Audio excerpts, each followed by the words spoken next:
Good day. Thank you for watching this video, a short information session on the proposed amendments to Schedule 8 of the Labour Relations Act, the Code of Good Practice on dismissals. My name is Jan du Toit.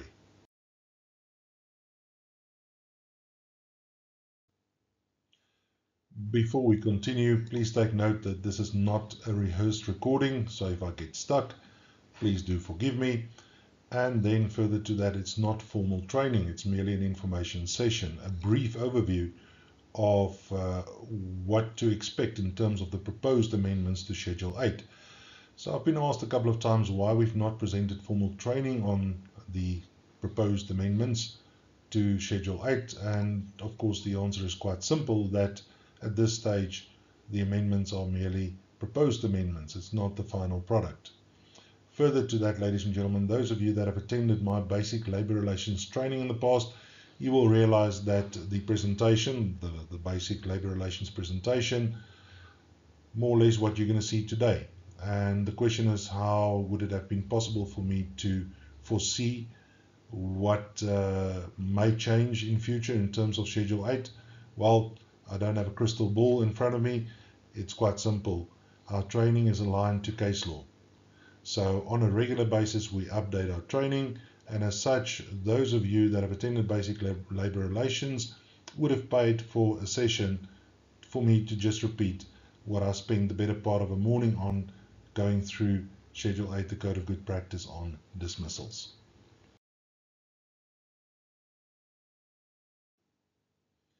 For those of you that are not familiar with Schedule 8, the Code of Good Practice on dismissals, I highly recommend that you attend our basic labour relations training. For those of you that are fairly familiar with Schedule 8, well, what will change going forward? Not much. Ladies and gentlemen, the manner in which you discipline, whether formal or informal disciplinary action, the manner in which you address poor work performance, medical incapacity, will remain the same. As I said, the proposed amendments really just to clarify, to expand on or elaborate on Schedule 8 as we see it today, as it is in place today. However, some interesting developments, and as I said, nothing significant will change in terms of the manner that you apply progressive discipline, more specifically in the workplace. So what changed? First of all, some relaxed guidelines for small businesses in terms of pre-dismissal steps, expanded guidelines for dismissals related to industrial action, so unprotected industrial action and unprotected strike, clarified provisions for probation covering poor performance as well as misconduct, giving us clarity in terms of what we can and cannot do during the probationary period. Updated guidance on dismissals for poor work performance, the inclusion of non-standard incapacity issues such as how to deal with an employee that is in prison, and how to deal with incompatibility. So incompatibility, the individual whose behavior is not compatible with the values of the company, the culture in the organization, the department, and it can take on many different forms. And that I cover in detail during my managing day-to-day HR issues in the workplace training that's coming up in July. And lastly, guidelines on operational requirements. So we're going to quickly go through the proposed amendments to Schedule 8. As I said, please don't expect me to explain to you in detail Schedule 8 during this information video. Attend our training. This is really just a summary of Schedule 8 and what to expect going forward. So for those of you that are not familiar with Schedule 8, it's a document, it's a code of good practice issued as a result or in line with the Labour Relations Act, giving guidelines to employers on how to deal with discipline or misconduct, performance, poor work performance or incapacity in the workplace. Going forward, it will also deal with retrenchments, the fair procedure prior to the termination of employment based on your operational requirements. Further to dismissals based on misconduct, incapacity, operational requirements. It also tells us how to deal with unprotected industrial action, how to deal with an employee that is poorly performing during probation, etc. It merely gives us guidelines. It does not provide the solution. It does not state that you must introduce the following rules in the workplace. The rules that you introduce, the corrective measures that you introduce associated with transgressions will depend entirely on the nature and size of the business. And any person determining the fairness of a dismissal, such as an arbitrator or labor court judge, must consider, as per section 188 of the LRA, the Code of Good Practice on dismissals. This code is general in nature, and of course, as stated earlier, the manner in which you discipline an employee or address poor work performance may vary from one employer to the next, depending on the nature of the business, the size of the business, culture in the organization, etc. Key principle of this Code of Good Practice is mutual respect. Employers and employees must treat each other with respect.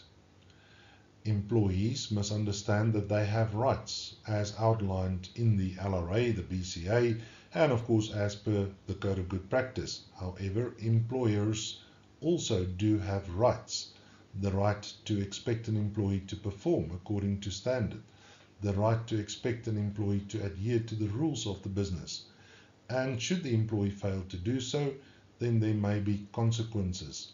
And those consequences will of course depend on the severity of the misconduct in example. The code, or the proposed amendments to the code, further states that employers and trade unions may agree to other conditions or procedures as those outlined in the Code of Good Practice, and that such collective agreements, as long as they are fair, as long as they do not take away from the rights of employees, will supersede the Code of Good Practice.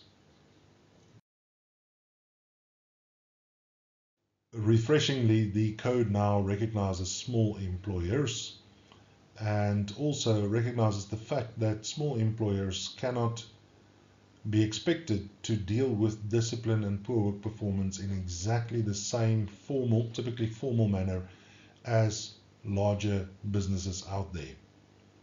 Unfortunately, a small employer is not defined, so we don't know. Is it considered to be a business that employs fewer than 10 employees, fewer than 20? We don't know. But although this is newly introduced in the proposed amendments, it is not new. We know that if you dismiss a domestic worker, the arbitrator determining the fairness of the dismissal will not apply the very same strict rules to that employer compared to FNB or Nedbank or any financial institution out there. The same principles will still apply. Fairness in terms of the opportunity to defend. So because you're a small business, it does not mean that going forward you can just fire people left, right and center without following procedure. Less formal procedures to follow prior to dismissal compared to any other larger business out there.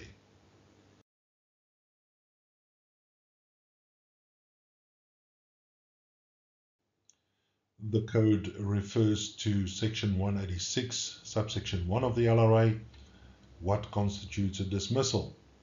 And of course, a dismissal is where you terminate employment with or without notice for whatever reason. However, section 186, subsection 1, there's a list of circumstances under which it may be deemed that you've dismissed an employee even though you've never uttered the words "you are dismissed." So the proposed amendments to the code merely makes reference to section 186 of the LRA and what constitutes a dismissal.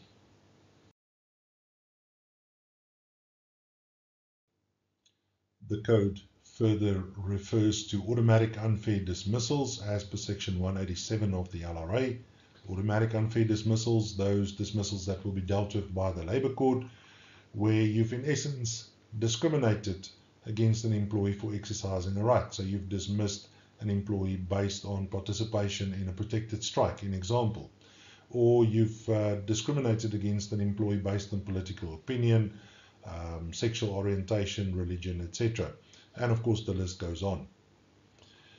Further to that, further to section 187, the code tells us in a nutshell that dismissal must be for a fair reason, following a fair procedure, as per section 188 of the LRA. It also clarifies that you can dismiss an employee for one of three reasons only: misconduct, incapacity, or based on your operational requirements. So we can't just dismiss an employee because the employee does not support a specific rugby team, an example, or because the employee did not greet you. You can never ever activate the notice period in a contract of employment without good reason, without being able to convince an arbitrator or Labour Court judge that the employee either committed misconduct, was a poor work performer, or had to be retrenched in terms of your operational requirements following a fair procedure.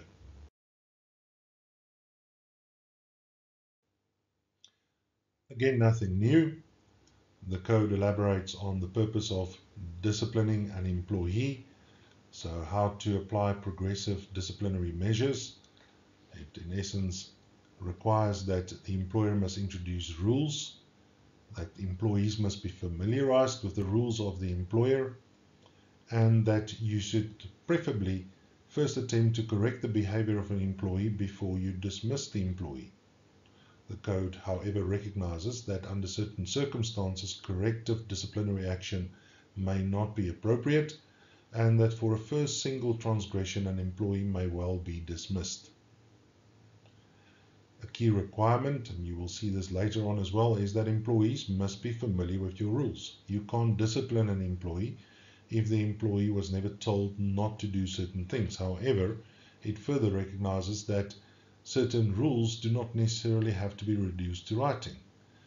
The same with a performance standard. If the employee could reasonably have been expected to be aware of a specific performance standard, if we're talking about poor work performance, or a rule, a requirement in the business, and the employee fails to perform according to that standard or to adhere to that specific requirement in terms of practice in the workplace perhaps, then disciplinary action may follow, or of course incapacity procedures.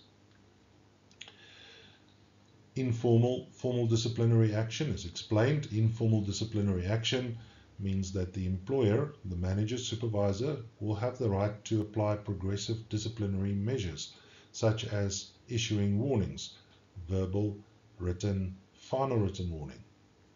Formal disciplinary action refers to an employee that already received a final written warning, and the next step may well be dismissal at a disciplinary inquiry, or the employee committed a very serious act of misconduct. Under those circumstances, we will invite the employee to a disciplinary inquiry where an independent chairperson will determine whether the employee is guilty, and if so, the appropriate sanction will also be determined by that chairperson.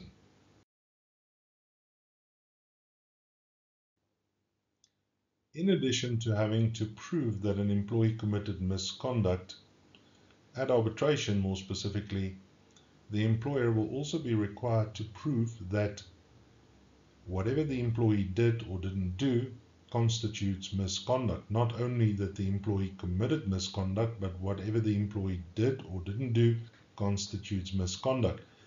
And that is elaborated on in the proposed amendments to Schedule 8, proving misconduct. So how do we prove misconduct?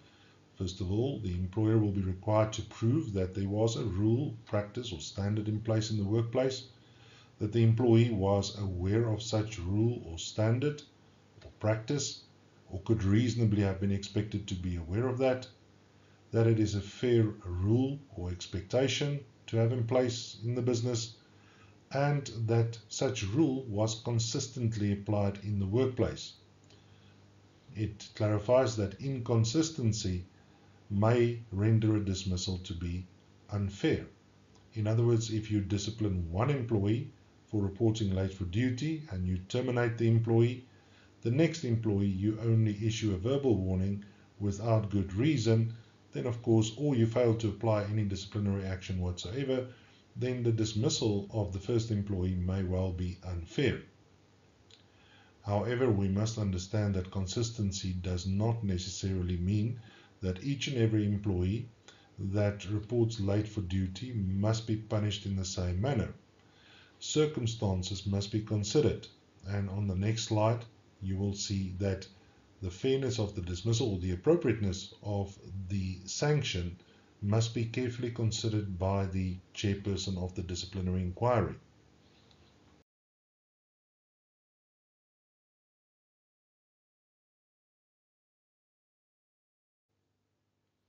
Acting in a consistent manner means that all employees are subjected to the same rules. The outcome may be different.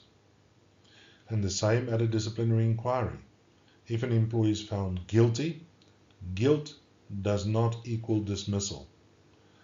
The sanction must be appropriate, and that will be determined by the circumstances. So we're going to weigh up the importance of the rule, the disciplinary code of the company, combined with aggravating factors against mitigating factors that may be preferred by the employee in support of a less severe sanction.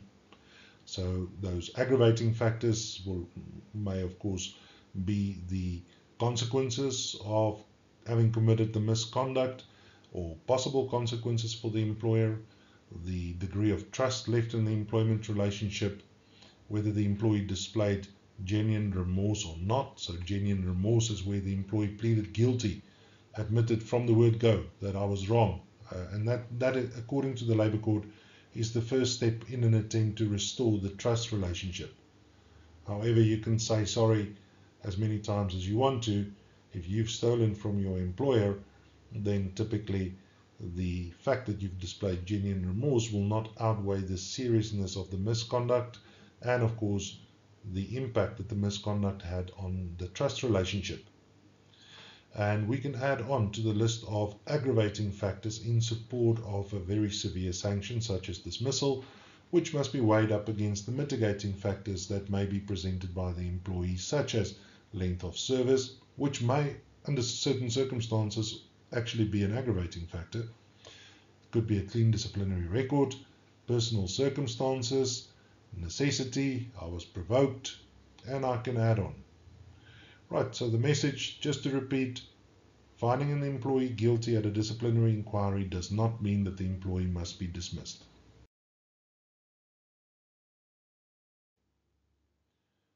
The fair procedure prior to dismissal based on misconduct is explained. Guidelines are provided in this code. And basically, the fair procedure prior to dismissal, or fair procedure, is quite simple.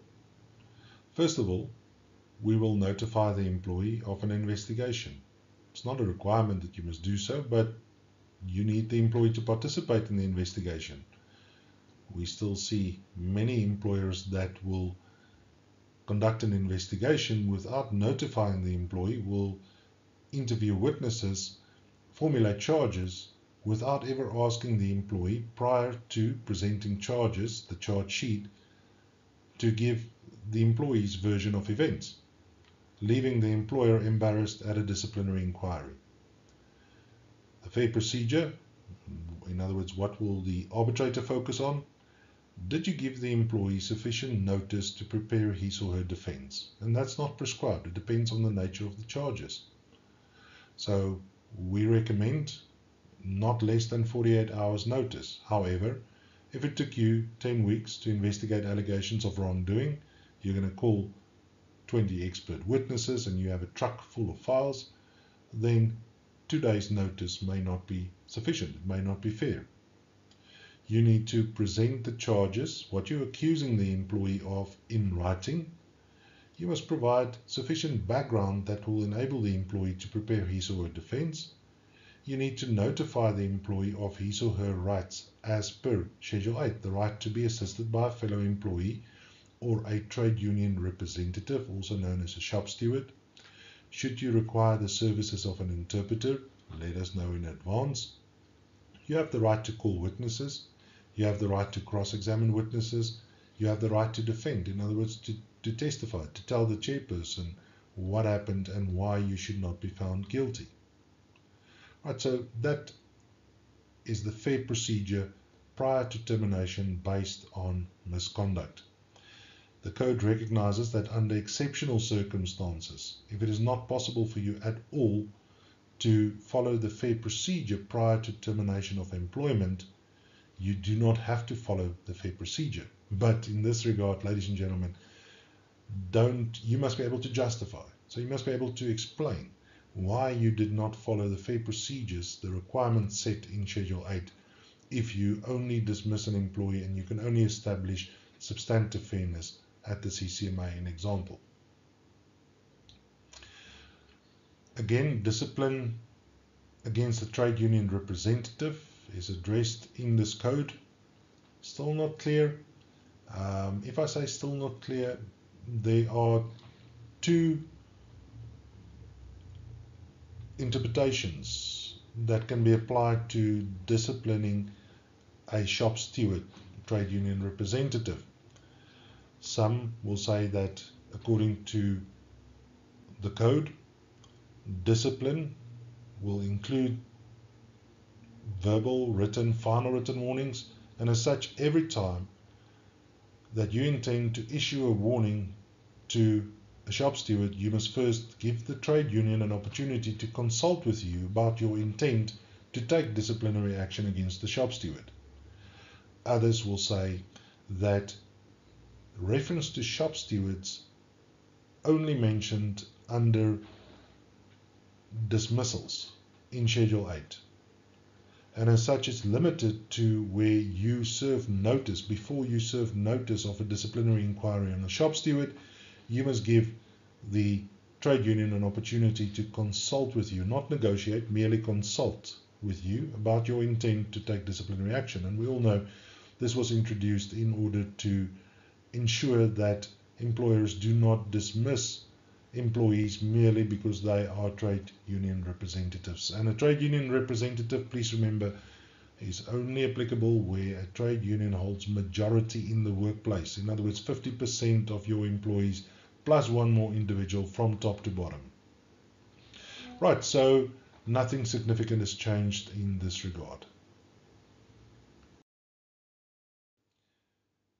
If you want to learn more about Schedule 8, the fairness of a dismissal, the Code of Good Practice, you are most welcome and invited to attend our basic labor relations training. As per Schedule 8, participating in unprotected industrial action will constitute misconduct, and it may lead to the dismissal of employees. However, prior to dismissal, a fair procedure must be followed, and the fair procedure will not be the same as for misconduct per se or poor work performance. The fair procedure will require the employer to engage the employees, the participating trade union, in an attempt to restore harmony to the workplace. And of course, should that not be achieved, should it not be successful, the employer may well be in a position to dismiss. I'm not going to go into detail in terms of the steps that must be followed. Again, this is dealt with in some of our training. However, please take note that where an employee participates in protected industrial action, in other words, a dispute was facilitated by the CCMA, conciliated, a strike certificate was issued, and a number of requirements prior to the strike certificate being issued, then and before the employees may stay away from work, in other words strike. If an employee is dismissed based on participation, in other words absence from work as a result of participating in a protected strike, such will be considered to be automatically unfair and will be dealt with by the Labour Court. In terms of disciplinary records, again, nothing new. Employers are required to keep record of disciplinary action taken against employees. So the proposed amendments to the code merely explains why. And of course, it is quite simple that the disciplinary record may well be used as an aggravating factor going forward should you contemplate terminating employment at a disciplinary inquiry.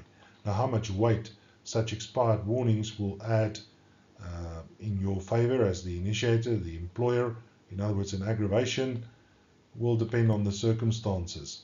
But it is a key requirement that you must keep record of disciplinary action taken against employees. In other words, we never destroy expired disciplinary warnings.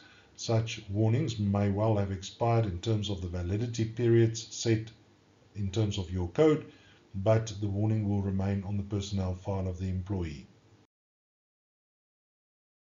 The amended code provides more information on employees employed on probation. The purpose for employing a person on probation is, of course, to determine suitability in that specific position and, of course, in the bigger scheme of things, the organization. Can the employee do the work? Probation should not be abused in order to deprive an employee of permanent employment.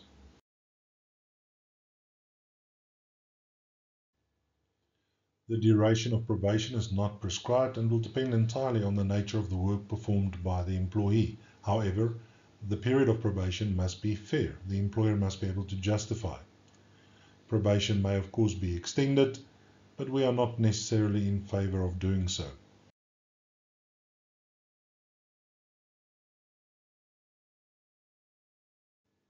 During probation, employers should offer reasonable guidance, including instruction, training, or counseling, to help employees provide satisfactory service.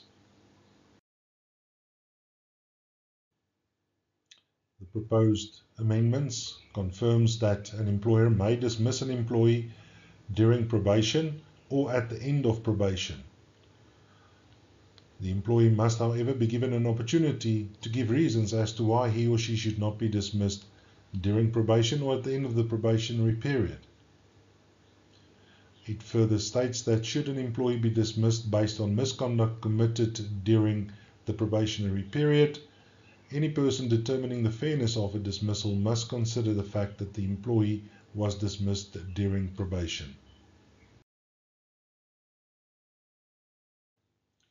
After probation, it becomes a little bit more difficult to dismiss an employee based on poor work performance.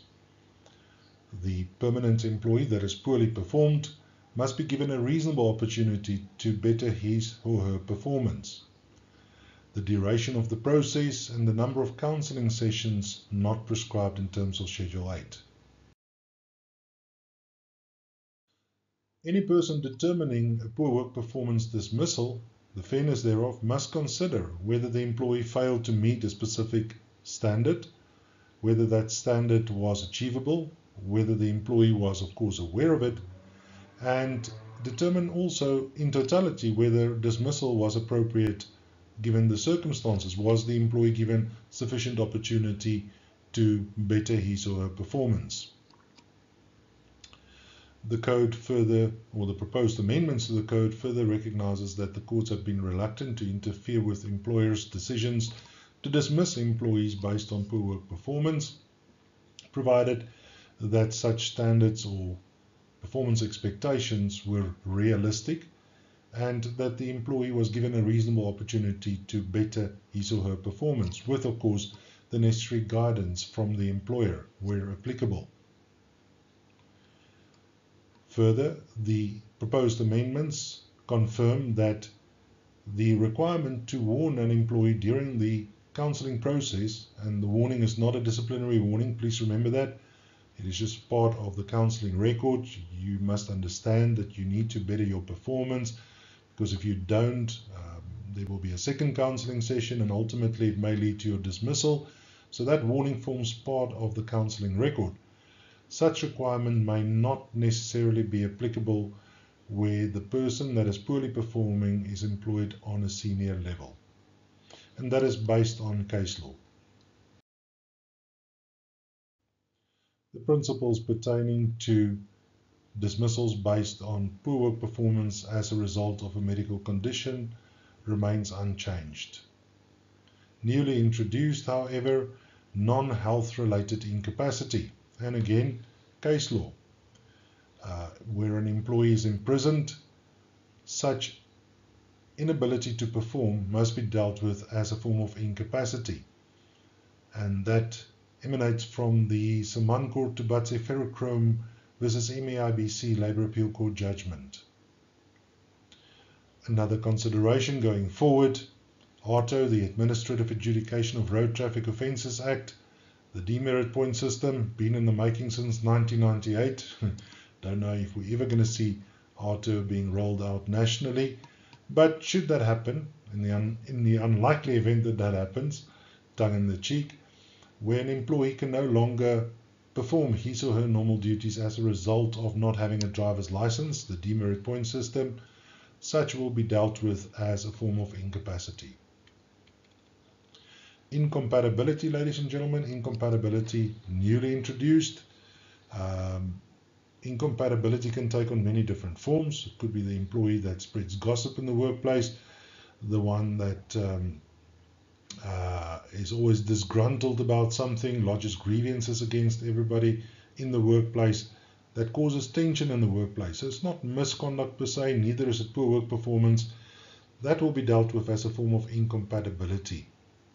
And prior to the proposed amendments to the Code of Good Practice on dismissals, we relied on a Labour Court judgment in that regard, setting out certain requirements prior to terminating an employee based on incompatibility, and the process or the procedures to be followed the same as for poor work performance.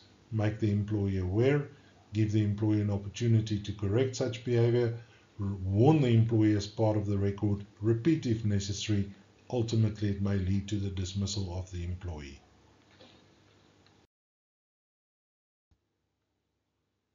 For detailed information on how to effectively counsel an employee that is poorly performing, how to deal with medical incapacity, and of course incompatibility, please attend our Managing Day-to-Day HR Challenges in the Workplace presentation.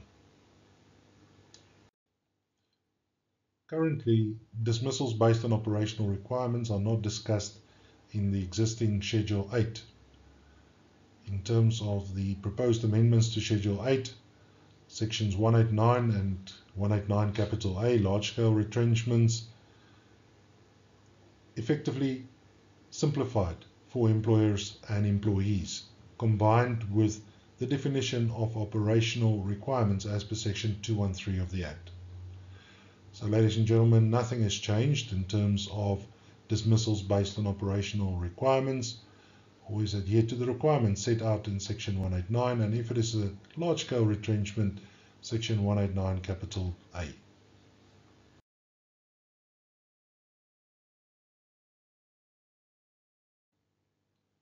Thank you for watching this video, and please do not forget to attend our retrenchment training, Retrenchment Simplified, presented in August 2025. Thank you for watching this video. Please feel free to subscribe to our free newsletter, weekly updates, articles from industry experts, as well as notifications of upcoming courses. Labour Guide has been around since 1998, and we remain the leaders in labour and related legislation training. Have a great day.